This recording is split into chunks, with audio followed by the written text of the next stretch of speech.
Après avoir lu la parabole du fils prodigue dans Luc chapitre 15, les versets 11 à 32, Y a demandé « Je ne comprends pas trop cette parabole. En fait, c'est vrai que cela paraît très facile. Le fils s'amuse, il vit tranquillement, et après il est pardonné. Je comprends le comportement du grand frère, bien que ce ne soit pas la bonne chose à faire. » Tout d'abord, merci à Y pour ta question. Les paraboles de Jésus sont censées interpeller et remettre en question les actions, les idées et les attitudes de ses auditeurs. Si j'ai bien compris la question, la difficulté qu'a Y avec cette histoire est le fait que le plus jeune des frères ne mérite clairement pas le traitement d'honneur que lui donne son père. Le comportement du père est excessif et disproportionné par rapport aux actions de son fils. Le grand frère n'a-t-il pas raison de se mettre en colère et de refuser de participer à cette fête déraisonnable? Pour commencer à répondre, parlons un peu des paraboles en général. C'est quoi au fait une parabole? Les paraboles ne sont pas des fables qui nous enseignent des morales, mais ce sont des comparaisons que Jésus utilisait dans son enseignement pour illustrer ou mettre en lumière une vérité sur la situation actuelle.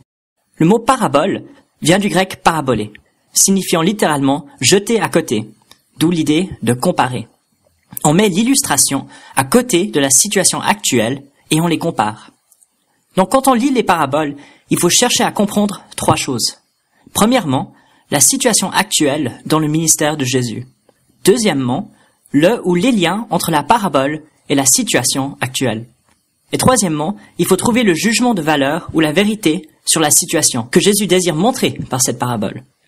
Si on trouve ces trois choses, la situation, le lien et puis le jugement de valeur, on pourra mieux comprendre ce que Jésus voulait dire dans ces paraboles. Faisons cela avec la parabole du fils prodigue dans Luc 15. En fait, je préfère l'appeler la parabole des deux fils, parce que l'histoire passe beaucoup de temps sur le frère aîné, et pas seulement le fils cadet. Bon, premièrement, parlons de la situation actuelle, lorsque Jésus raconte la parabole. En fait, il faut aller jusqu'au début du chapitre 15 pour trouver le contexte de la parabole. On lit dans les versets 1 et 2 du chapitre 15 que les collecteurs d'impôts et les pécheurs étaient en train de venir à Jésus pour qu'il les enseigne. Jésus les accueille volontiers et leur enseigne au sujet du royaume de Dieu. Les pharisiens et les scribes, par contre, trouvent honteux que Jésus s'associe à eux et mange même avec eux. Deuxièmement, le ou les liens entre la parabole et la situation actuelle. Jésus raconte en fait trois paraboles pour répondre à cette question. Dans la première, un homme perd un seul mouton parmi 100, mais il va quand même le chercher, et quand il le retrouve, il fait une grande fête avec ses amis. Jésus met en lumière une disproportion dans cette parabole. La brebis perdue est retrouvée et amène plus de joie que la brebis dans l'enclos.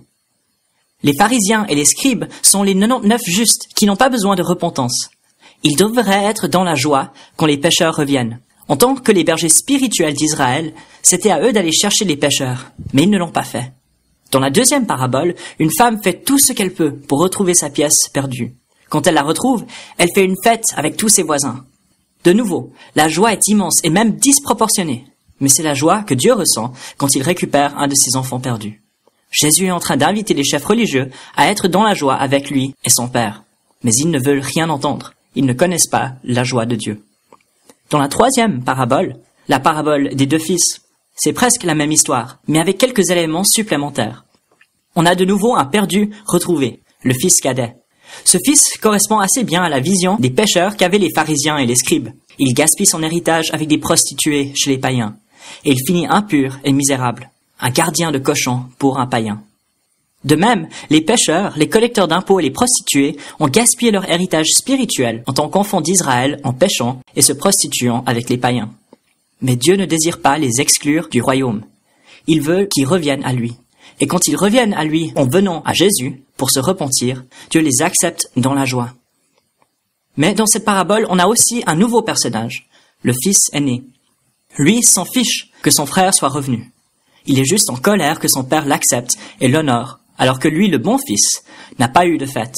Et donc il refuse d'entrer et de manger. De même, les pharisiens et les scribes n'éprouvent aucune joie à voir venir les pécheurs à Jésus. Ils s'en fichent de leur repentance. Ils se disent que quand le royaume viendra vraiment, la fête sera pour eux, pas pour des pécheurs repentis. Et donc ils rejettent Jésus et refusent d'être dans la joie.